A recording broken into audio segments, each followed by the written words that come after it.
বিএনপির নেতা হারুন রশিদ তিনি বলেছেন, মদ বিক্রেতা যেমন মাদকাসক্ত নয়, ঠিক ধর্ম ব্যবসায়ীরা ধর্মভীরু নয়। দেখবেন যারা মদের দোকানে মদ বিক্রি করে তারা কিন্তু মদ পান করে না, তারা মানুষকে মদ খাইয়ে মাতাল করে। ঠিক না বেঠিক বলছি কথাটা? আর ধর্ম ব্যবসায়ীরা কিন্তু ধর্মভীরু নয়, ধার্মিক নয়। ধার্মিক নয়। আমি তাকে বলতেছি, এই দেশের ধর্ম প্রচারকরা, ধর্ম নিয়ে যারা থাকে তারা যদি ধার্মিক না হয় তাহলে আপনি ধার্মিক। আপনি যদি এত ধার্মিক হবে, তবে আপনার বউটা আপনার কথা মতন চলে না কেন? আপনার বউটাকে দেখলে তো মনে হয় না দেখে কোনো মুসলমানের পরহেজগার ধর্মপ্রাণ আল্লাহওয়ালা মানুষের বউ। আপনাকে দেখে তো মনে হয় না যে আপনি খুব আল্লাহওয়ালা মানুষ। দু চারটা কোরআনের আয়াত পড়তেন, রেসপেক্ট করতাম। অথচ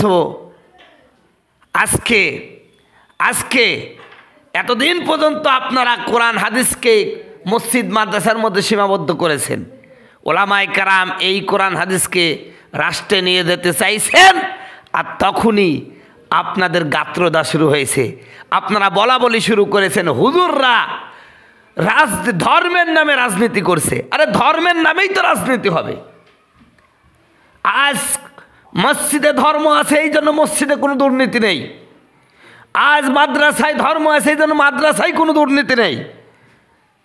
অতএব এই মাদ্রাসা মসজিদে ইসলাম থাকার কারণে মাদ্রাসা মসজিদে যেমন দুর্নীতি নাই, এই ইসলামকে যদি রাষ্ট্রে নিয়ে যাওয়া যায় রাষ্ট্রটা দুর্নীতিমুক্ত হবে। আসলে এই হারুনুর রশিদ, শামসুজ্জামান দুদু, তারপরে ফখরুল ইসলাম সহ যারা আজকে আওয়ামী লীগের ভূমিকায় ইসলাম বিরোধী কথাবার্তা, এই দেশের ইসলামিক রাজনীতি বিরোধী কথাবার্তা যারা বলছে, এদের মূল কাহিনী হচ্ছে ওরা জানে যদি টুপিওয়ালারা একবার আল্লাহর রহমতে ক্ষমতার মসনদে বসে, এই দেশের জনগণ আর কোনোদিন তাদেরকে ক্ষমতা থেকে নামাবে না। এই জন্য এদের গাত্রদা শুরু হয়েছে। আর একটা কারণ, ওরা জানে যে কোনোভাবে যদি এদেশের টুপিওয়ালারা ক্ষমতা নাও যায়, এরা যদি ভালো একটা রেজাল্ট করে তাহলে বড় বড় বোতল খাওয়া আর পরনারী নিয়ে এমপি হোস্টেলে, মন্ত্রীর হোস্টেলে আরামসে লুতুপুতু খেলা, এগুলো যাবে না। এই কারণে এরা কায়দা করে আজকে আওয়ামী লীগের ভূমিকায় এই দেশের ইসলামী রাজনীতির বিরুদ্ধে বিষোদ্গার শুরু করেছে। আজকে তারা ধর্মের বাণী প্রচার করছে। আশ্চর্য বিষয়, তারা আজকে বলছে মদ ব্যবসায়ী যেমন মদখোর নয়, ধর্ম ব্যবসায়ীরা ধার্মিক নয়। তো ধার্মিকটা কেটা?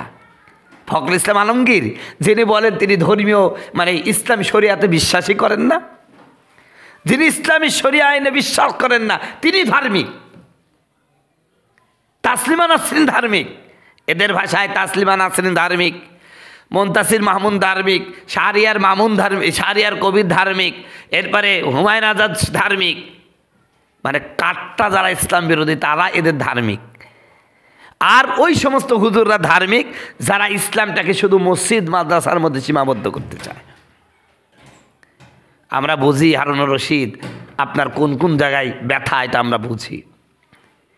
মিজানুর রহমান আজহারী তিনি বললেন যে একদল খেয়ে গেছে আর একদল খাওয়ার জন্য চিন্তা করছে, আমরা এমন কাউকে ক্ষমতা আসতে দেব না। এখানে তো তিনি নাম বলেন নাই। হঠাৎ করে আপনারা আপনাদের গায়ে নিলেন কেন? ওই যে এর মধ্যে ঠাকুর ঘরে কেড়ে আমি কলা খাই না, আপনার কি বলেছে যে আপনার নাম বলেছে? আপনি বলছেন যে কলা খাই না। আজ বিএনপির অবস্থা তাই হয়েছে, ঠাকুর ঘরে কেড়ে আমি কলা খাই না। এজন্য বারবার সতর্ক করে দিচ্ছি, ইসলামের বিরুদ্ধে কথা বলার কারণে আওয়ামী লীগের যেই গতি হয়েছে বাংলার জমিনে, আজ হারুন রশিদ, শামসুজ্জামান দুদু সহ যারা আজকে ইসলামী রাজনীতির বিরুদ্ধে বিষোদ্গার করেছেন, আপনাদের পরিস্থিতি খুব শীঘ্রই তাই হবে। অতএব সাবধান হয়ে যান। আপনি আপনার রাজনীতি করুন, এই দেশের ওলামায়ে কেরামকে, এই দেশের ওলামায়ে কেরামের মতো রাজনীতি করার সুযোগ করে দেন, এটা আপনাদের মঙ্গল হবে। আর যত বাধা দিবেন অবস্থা তত খারাপ হবে। আপনি এই দেশে কোন বক্তা কি বলল এগুলো না করে, কোন বক্তা কি বলবে এগুলো ঠিক না করে, আপনার চাঁদাবাজদের, দুর্নীতিবাজদের, এদেরকে আপনি ঠিক করুন, এদের ঠিক করুন। জায়গায় জায়গায় এটা ওটা দখল করার এক বিশাল মানে মেলা চলতেছে। আপনার নেতা কর্মীদেরকে ঠিক করুন, নাহলে আগামীতে 16টা সিটও পাবেন না, যা শুরু করেছেন আপনারা। এই দেশের বৈষম্যবিরোধী ছাত্র আন্দোলনের রক্তের বিনিময়ে আমরা যে স্বাধীনতা পেয়েছি, এই স্বাধীন রাষ্ট্রে আর কোনো দুর্নীতিবাজকে ক্ষমতায় আসতে দেব না ইনশাল্লাহ।